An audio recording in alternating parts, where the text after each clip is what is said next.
বিসমিল্লাহির রহমানির রহিম। আসসালামু আলাইকুম। চাঁদনি ইজ কুকিং থেকে চাঁদনি প্রতিদিনের মতো একটি পাউরুটির মিষ্টি রেসিপি নিয়ে চলে আসলাম। এই পাউরুটির মিষ্টিটা আমি কিভাবে বানিয়েছি আজ তাই আপনাদের সঙ্গে শেয়ার করব। এবার চলুন তাহলে দেখে নেওয়া যাক। আমি এখানে পাউরুটির পিসটা কেটে নিয়েছি, সাইডের যে অংশটা ছিল সেটা কেটে নিয়েছি। এবার এর মধ্যে আমি ঘন লিকুইড 1 কাপ দুধ নিয়ে নিয়েছি, আর এর মধ্যে আমি দুধের সরটা তুলে আলাদা করে নিয়েছি। এর মধ্যে চিনি দিয়ে দিলাম 2 টেবিল চামচ। চিনি দিয়ে এটা ভালো মতো ফেটিয়ে নিচ্ছি।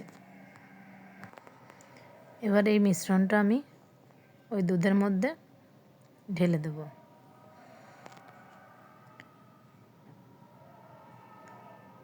দিয়ে ভালো মতো নেড়ে চেড়ে মিশিয়ে নেব।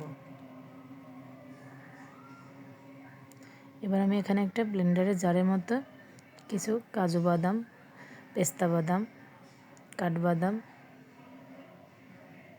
এবং কিশমিশ নিয়ে নিয়েছি। সামান্য একটু ফুড কালার নিলাম, আর 1 টেবিল চামচ চিনি দিয়ে দিলাম। এবার এটা আমি ভালো মতো ব্লেন্ড করে নেব। এবার এটা আমি এক সাইডে রেখে দেব। এবার দুধের মধ্যে আমি পাউরুটিটা ভালো মতো ভিজিয়ে নেব। ভিডিওতে দেখে আপনারা বুঝে নেন আমি কিভাবে কাজটা করছি। এবার এটা আমি হাতের তালুতে নিয়ে এর মাঝখানে পুরটা দিয়ে ভালো মতো ঘুরিয়ে ঘুরিয়ে গোল শেপ দিয়ে নেব। দেখুন আমার একটা হয়ে গেছে। এবার আমি আপনাদের সুবিধার জন্য আরেকটা দেখিয়ে দিচ্ছি। একইভাবে সবগুলো আমি করে নেব।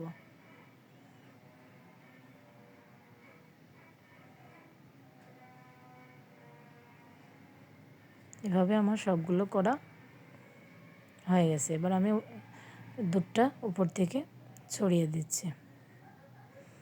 দেখুন এটা কতটা সুন্দর হয়েছে এবং লোভনীয় হয়েছে। আপনারা চাইলে একবার বাসায় ট্রাই করতে পারেন। ভালো লাগলে লাইক করবেন, শেয়ার করবেন এবং আমার পাশে থাকবেন। সবাই ভালো থাকবেন। আসসালামু আলাইকুম এভরিওয়ান।